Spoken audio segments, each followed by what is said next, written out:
नमस्कार, स्वागत है आपका सोशल मीडिया स्पेशल बुलेटिन देख रहे हैं आप। मैं हूं आपके साथ प्रशिता शर्मा। इस बुलेटिन में तमाम बड़ी खबरों पर विस्तार से चर्चा करेंगे, लेकिन उससे पहले एक नजर टॉप न्यूज पर। 2 दिवसीय मॉरिशस दौरे पर प्रधानमंत्री नरेंद्र मोदी है। सीरियन फोर्स और अलावी फाइटर्स के बीच जंग जारी। गैंगस्टर अमन साहू एनकाउंटर में ढेर हुआ। मध्य प्रदेश विधानसभा के बजट सत्र के दूसरे दिन भी हंगामा। सीएम धामी ने डेस्टिनेशन वेडिंग को बढ़ावा देने के निर्देश दिए हैं। इसी के साथ दुनिया के प्रदूषित शहरों की लिस्ट सामने आई है। भारतीय कुश्ती महासंघ बैन से मुक्त। सेंसेक्स 74,102 के स्तर पर बंद हुआ। औरंगजेब की कब्र पर शौचालय बनवाओ, मनोज मुंतशिर ने ये बयान दिया है। मध्य प्रदेश में गर्मी का सितम अब शुरू हो गया है। तो ये तमाम बड़ी खबरों पर विस्तार से चर्चा करेंगे। शुरुआत करेंगे प्रधानमंत्री के मॉरिशस दौरे से। प्रधानमंत्री नरेंद्र मोदी 2 दिन के राजकीय दौरे पर मॉरिशस पहुंच गए हैं। वे यहां 12 मार्च को मॉरिशस के 97वें राष्ट्रीय दिवस समारोह में मुख्य अतिथि के तौर पर शामिल होंगे। एयरपोर्ट पर मॉरिशस के पीएम नवीन चंद्र रामगुलाम ने उनका स्वागत किया। पीएम मोदी ने एक्स पर पोस्ट कर स्वागत के लिए मॉरिशस के पीएम का आभार जताया। इसके बाद मोदी पोर्ट लुइस में अपने होटल पहुंचे। यहां भारतीय प्रवासियों ने भारत माता की जय के नारे के साथ उनका स्वागत किया और तिरंगे लहराए। इसके बाद पीएम के स्वागत में मॉरिशस की महिलाओं ने पारंपरिक बिहारी गीत गवई गाया। इस दौरान पीएम मोदी पारंपरिक भोजपुरी संगीत का आनंद लेते और ताली बजाते नजर आए। इस विजिट में पीएम मोदी दोनों देशों के आर्थिक और सुरक्षा संबंधों को आगे बढ़ाने के लिए कई समझौतों पर हस्ताक्षर करेंगे। 2015 के बाद प्रधानमंत्री नरेंद्र मोदी की ये दूसरी मॉरिशस यात्रा है। इस दौरे के दौरान पीएम मोदी 20 से अधिक भारत निर्मित परियोजनाओं का उद्घाटन करेंगे, जिनमें क्षमता निर्माण से लेकर समुदाय आधारित ढांचागत परियोजनाएं शामिल है। इस दौरान पीएम मोदी अपने समकक्ष नवीन चंद्र रामगुलाम के साथ मिलकर सिविल सर्विसेज कॉलेज भवन का उद्घाटन करेंगे। इस भवन का निर्माण लगभग $4.75 मिलियन की लागत से पूरा हुआ है। 2 दिन के राजकीय दौरे पर मॉरिशस पहुंचे हैं पीएम मोदी, जहां पर महिलाओं ने भोजपुरी गीत गाकर प्रधानमंत्री का स्वागत किया। 2 दिवसीय इस यात्रा के दौरान कई महत्वपूर्ण मुद्दों पर दोनों देशों के बीच चर्चा होगी।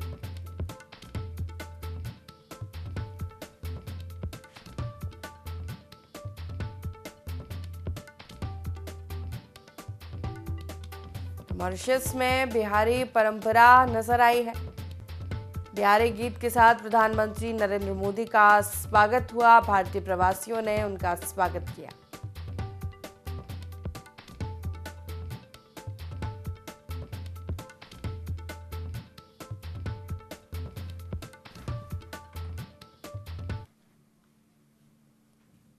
इसी के साथ आगे बढ़ेंगे। सीरिया के लताकिया में बीते 6 मार्च से सीरियन फोर्स और अलावी फाइटर्स के बीच भीषण जंग चल रही है।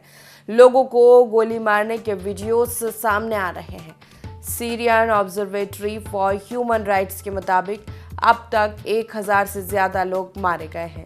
सीरिया पर 53 साल राज करने वाला असद परिवार लताकिया के अल करदाहा गांव से ही था।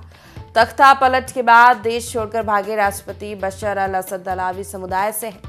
उनके राज में लताकिया अलावियों का सबसे मजबूत गढ़ था।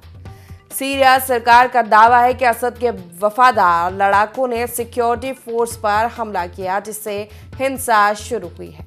रिपोर्ट्स के मुताबिक झड़प तब शुरू हुई जब सेना के जवानों ने लताकिया में एक युवक को अरेस्ट करने की कोशिश की और असद समर्थकों ने सेना पर हमला कर दिया।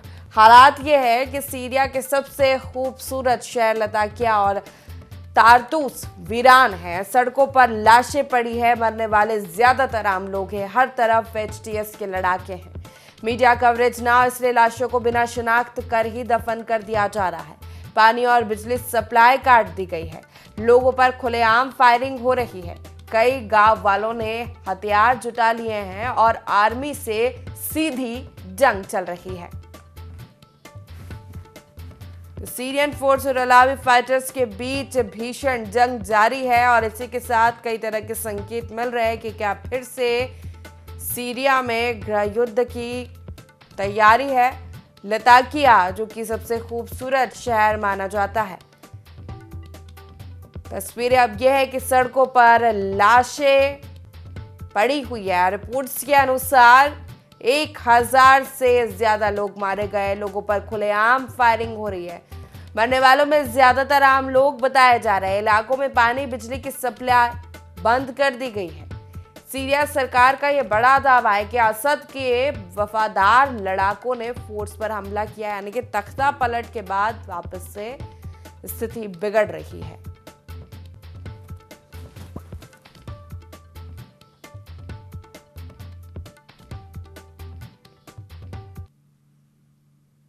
आगे बढ़ेंगे। झारखंड के बड़े गैंगस्टर्स में शामिल अमन साहू पुलिस एनकाउंटर में मारा गया है। अमन को रायपुर जेल से झारखंड पुलिस के रिमांड में रांची लाया जा रहा था। पलामू एसपी रिश्मा रमेशन के मुताबिक अमन साहू को एनआईए के एक मामले में एटीएस की टीम रायपुर जेल से ला रही थी। जैसे ही स्कॉर्पियो चैनपुर रामगढ़ रोड के अनहारी डोढ़ा घाटी पहुंची, अमन साहू के साथियों ने उसे छुड़ाने के लिए स्कॉर्पियो पर बम फेंका। बमबाजी के बाद अमन साहू ने हवलदार राकेश कुमार के हाथ से राइफल छीनकर फायरिंग की कोशिश की। तभी जवाबी कार्रवाई में उसे मार गिराया गया। हवलदार की जांघ में गोली लगी है। उसका इलाज एमएमसीएच पलामू में चल रहा है। जहां घटना हुई है वे थोड़ा जंगली इलाका बताया जा रहा है, जहां मोबाइल नेटवर्क की भी दिक्कत है। घटनास्थल से 100 मीटर पहले आम लोग और मीडिया के जाने पर रोक लगा दी गई है। अमन साहू झारखंड पुलिस के लिए सबसे बड़ी चुनौती था।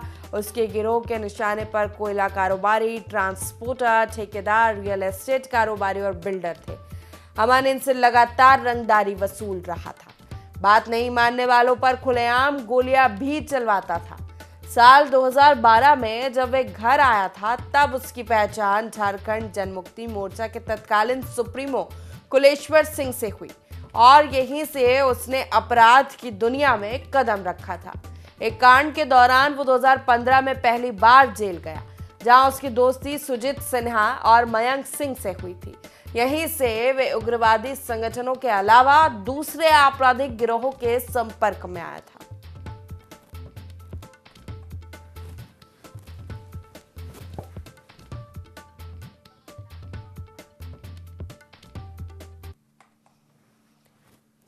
मध्य प्रदेश में बजट सत्र चल रहा है। बजट सत्र के दूसरे दिन कांग्रेस विधायक प्लास्टिक के सांप लेकर विधानसभा पहुंचे। गांधी प्रतिमा के सामने बेरोजगारी को लेकर प्रदर्शन किया। विपक्ष का कहना है कि बीजेपी सरकार नौकरियों पर सांप की तरह कुंडली मारकर बैठी है। युवा परेशान हो रहे हैं। केवलारी विधायक रजनीश सिंह ने गेहूं की बालियां लेकर प्रदर्शन किया। वे बालियों के साथ ही सदन के अंदर जाना चाहते थे, लेकिन मार्शल ने उन्हें रोक लिया। इस पर विधायक को उनसे बहस करने लगे। सीएम ने कहा कि किसानों को ना तो पर्याप्त बिजली मिल रही है और ना ही पानी।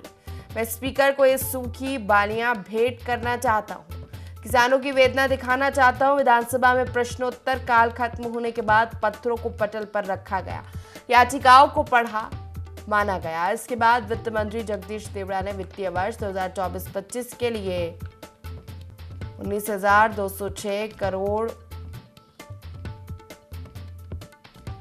79,529 रुपए के दूसरे अनुपूरक बजट को सदन के पटल पर रखा।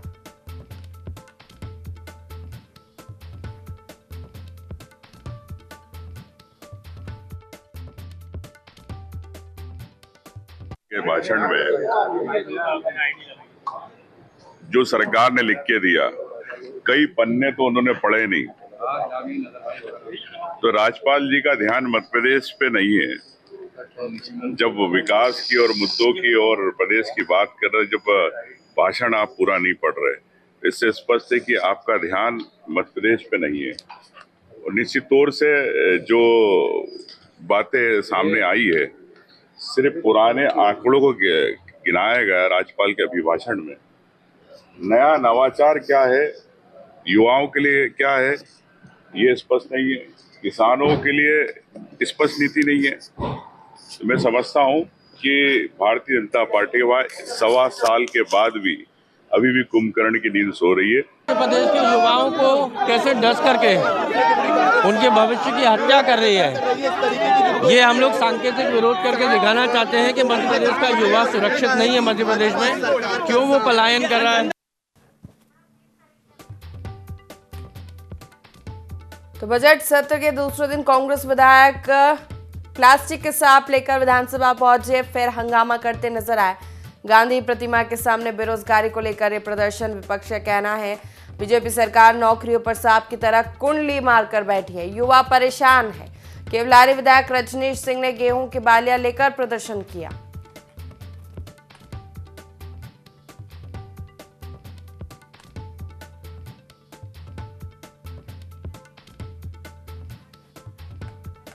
किसानों की समस्याएं सरकार नहीं सुन रही है, युवाओं के भविष्य को डसा जा रहा है, कांग्रेस का कहना है। बजट सत्र चल रहा है और एक और अनोखा प्रदर्शन करते हुए विपक्ष के विधायक नजर आए। प्लास्टिक के सांप लेकर पहुंचे विधानसभा।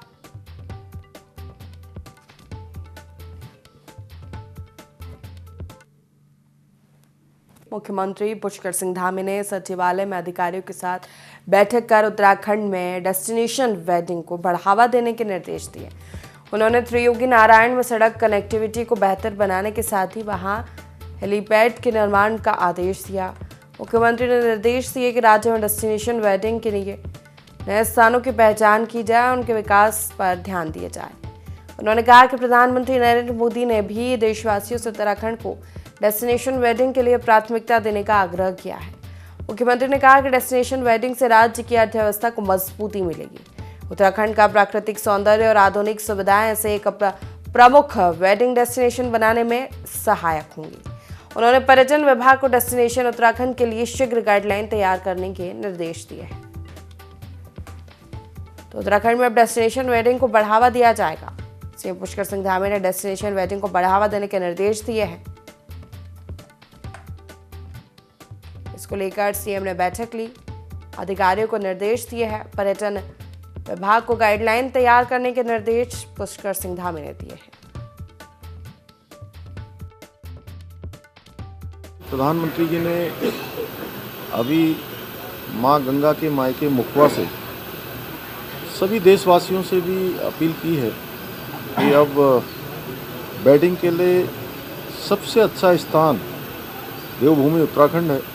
तो उसके अनुरूप हम योजना बना रहे हैं कि हमारे यहाँ पर कुछ नए जोन, कुछ ऐसे स्थान जो हर दृष्टि से ठीक हों, वहाँ पर वेडिंग डेस्टिनेशन को और डेवलप किया जाए, वहाँ इंफ्रास्ट्रक्चर मजबूत किया जाए, लोगों को लाएंगे। और जो वेडिंग इवेंट्स करते हैं उनके साथ भी यहाँ हम लोग बैठक करेंगे, जिससे कि वो आगे जो है हमारे यहाँ जिस प्रकार का एक अच्छा लोगों के लिए अच्छा पर्यावरण है, अच्छा यहाँ का मौसम है, सुनहरी धूप हमेशा रहती है, तो उन सब में जो सबसे उपयुक्त स्थान पाए जाएं वहाँ पर हम इस प्रकार की इंफ्रास्ट्रक्चर को मजबूत करने के साथ ही वेडिंग हमारे यहाँ पर लोग करें, उसके लिए सब व्यवस्थाएं।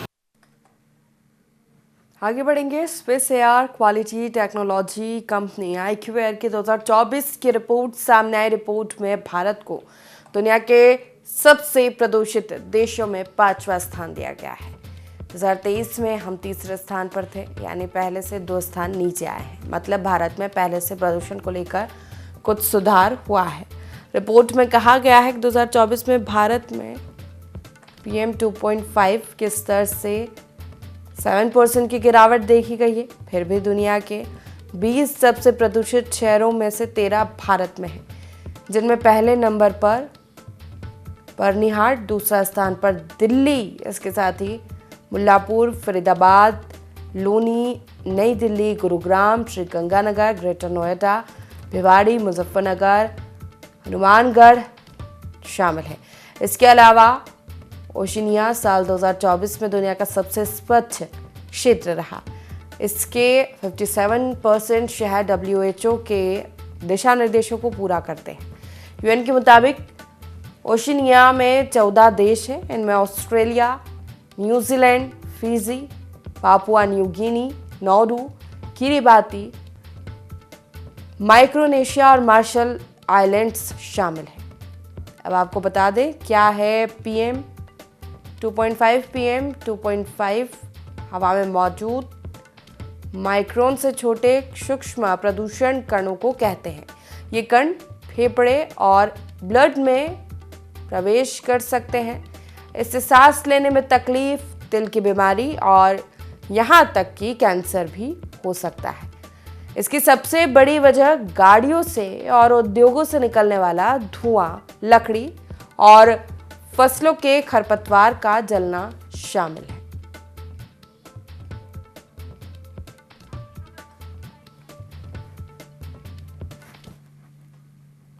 आगे बढ़ेंगे। खेल मंत्रालय ने भारतीय कुश्ती महासंघ यानी कि WFI पर लगा बैन हटा लिया है।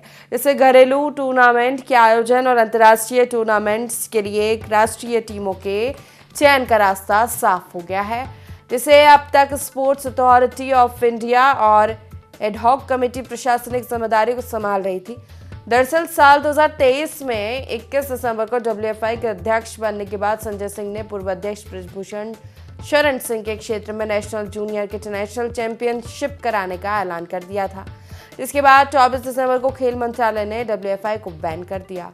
भारतीय पहलवानों ने भारतीय कुश्ती महासंघ के तत्कालीन अध्यक्ष बृजभूषण के खिलाफ यौन शोषण का आरोप लगाया था, जिसे लेकर साल 2023 में 16 जनवरी को ओलंपिक मेडलिस्ट साक्षी मलिक, वीरेश फोगाट सहित कई महिलाओं पहलवानों ने जंतर मंतर पर धरना शुरू किया था। हालांकि उस समय खेल मंत्रालय के आश्वासन के बाद पहलवानों ने धरना खत्म कर दिया था और फिर से अप्रैल में धरना प्रदर्शन किया था। 21 अप्रैल 2023 को नई दिल्ली कनॉट प्लेस SHO को 6 लोगों के नाम के पत्र मिले थे। इन 6 नामों में कुश्ती की कई जानी मानी खिलाड़ियों के नाम थे। इन सभी शिकायतकर्ताओं ने तब WFI के प्रेसिडेंट बृजभूषण शरण सिंह और उनके सेक्रेटरी विनोद तोमर पर यौन शोषण का आरोप लगाया था। इन शिकायती पत्रों में बीते लगभग 8 से 9 सालों में कई मौकों पर यौन शोषण की बात लिखी मिली है। इसके अलावा शिकायत करने वाले पहलवानों ने यह भी बताया कि उन्होंने पहले ही युवा और खेल मंत्रालय में शिकायत की। इसकी जांच के लिए वहां एक ओवरसाइट कमेटी का भी गठन किया गया। मामले में FIR दर्ज करने के लिए सुप्रीम कोर्ट में भी याचिका दाखिल की गई थी।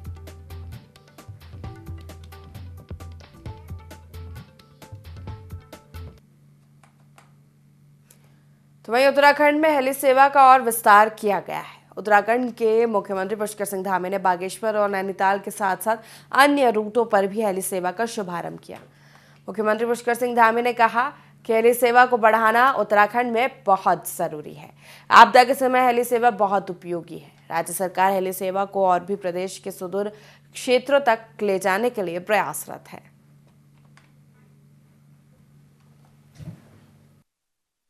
सेवाएं हमारी राज्य के लिए बहुत आवश्यकताएं भी हैं। हमारा राज्य पर्यटन की दृष्टि से और आपदाओं की दृष्टि से भी बहुत संवेदनशील भी है। तो यह हेली सेवा होने से जहां लोगों को सुदूरवर्ती क्षेत्रों में एक स्थान से दूसरे स्थान पहुंचने में 12 घंटे 14 घंटे का समय लगता था, अब उस समय उनका बहुत कम हो जाएगा, सुविधा हो जाएगी और किसी संकटकालीन स्थिति में भी तत्काल उनको जो है इस सुविधा का लाभ।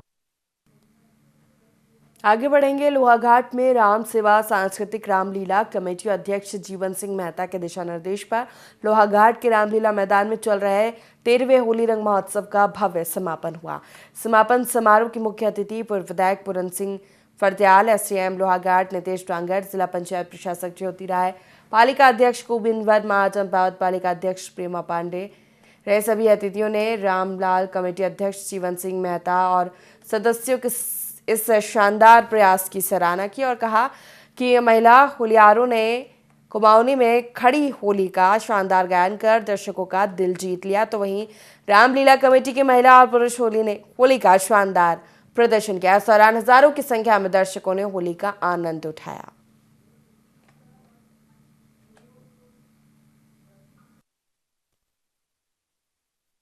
आज हमारा काली कुआं होली महोत्सव का द्वितीय दिवस है। 4 टीमें इसमें प्रतिभाग कर रही हैं और प्रत्येक टीम को नगर पंचायत के द्वारा बर्तन दिए जा रहे हैं। श्री नरेंद्र लडवाल जी सामाजिक कार्यकर्ता लोहाघाट चंपावत के द्वारा 10,000 रुपये की पुरस्कार राशि दी जा रही है और होलियारों के लिए चाय और आलू की व्यवस्था व्यापार संघ लोहाघाट के द्वारा की जा रही है। अर्थात ये मिलजुल के जो हमारा कार्यक्रम है, मैं सभी लोगों को, अपनी पूरी टीम को, समस्त होलियारों को, क्षेत्रीय जनता को इस द्वितीय दिवस में सभी का आभार व्यक्त करता हूँ और धन्यवाद देता हूँ।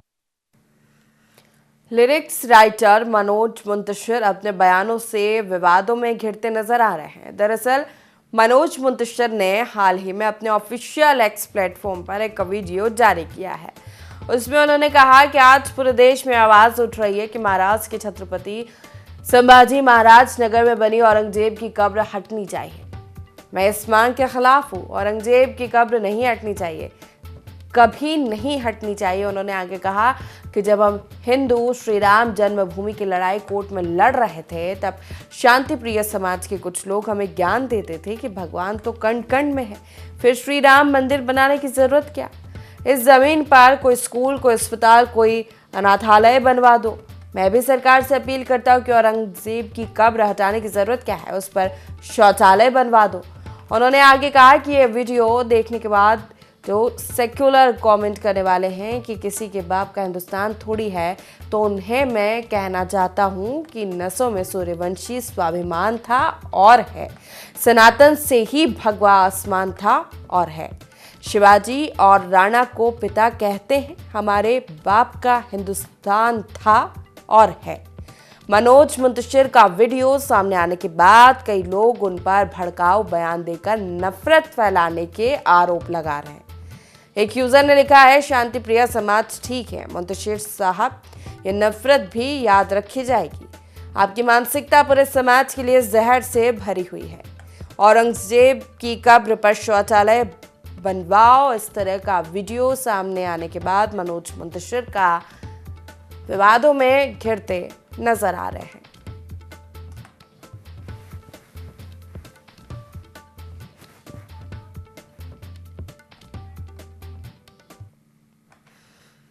चलिए आगे बढ़ेंगे। मध्य प्रदेश में गर्मी असर दिखाने लगी है। इंदौर उज्जैन संभाग में सबसे ज्यादा पारा बढ़ता हुआ नजर आ रहा है। बीते दिनों धार रतलाम में दिन का तापमान 38 डिग्री तक पहुंच गया। वहीं उज्जैन में 37 डिग्री, भोपाल इंदौर में 35 डिग्री के पार रहा। मौसम विभाग ने अगले 2 दिन तक पारे में और बढ़ोतरी होने का अनुमान जताया है। नए सिस्टम से पारा फिर से लुढ़क सकता है। मौसम विभाग के मुताबिक 12 मार्च से उत्तर पश्चिम भारत में एक वेस्टर्न डिस्टर्बेंस एक्टिव होगा, जिसका असर अगले 1-2 दिन में देखने को मिलेगा, जिससे दिन रात के तापमान में गिरावट होने की संभावना है। पिछले 3 दिन से प्रदेश में गर्मी का असर बढ़ रहा है। मौसम विभाग के अनुसार सोमवार को धार रतलाम में 38 डिग्री, शिवपुरी मंडला में 37, गुना में 36 डिग्री सेल्सियस तापमान दर्ज किया गया। इंदौर में 35.6, भोपाल में 35.4, ग्वालियर में 34.5 और जबलपुर में 34 डिग्री रहा। तो मध्य प्रदेश में गर्मी का सितम शुरू हो चुका है। कई संभागों में लगातार पिछले 3 दिनों से पारा बढ़ता नजर आ रहा है। हालांकि एक नया सिस्टम एक्टिव होने से तापमान, दिन और रात के तापमान में गिरावट दर्ज की जा सकती है।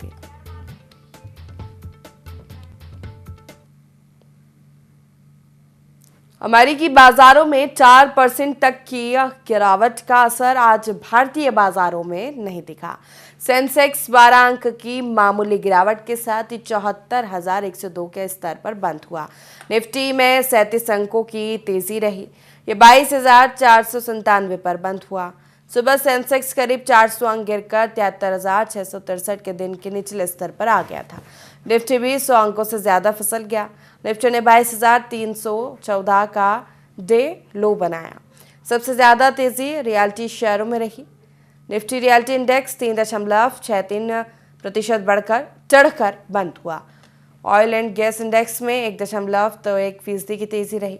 मेटल इंडेक्स में 0.53% चढ़कर बंद हुआ। प्राइवेट बैंक के शेयरों में सबसे ज्यादा गिरावट है। प्राइवेट बैंक इंडेक्स 1.38% गिरा है। 25% ज्यादा इंडसइंड बैंक का शेयर गिरा।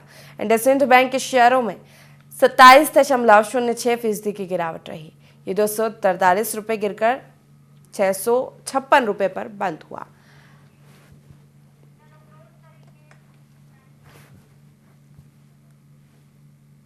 और इसी के साथ सोशल मीडिया के स्पेशल बुलेटिन में इतना ही। बने रहिए ND24 के साथ। नमस्कार।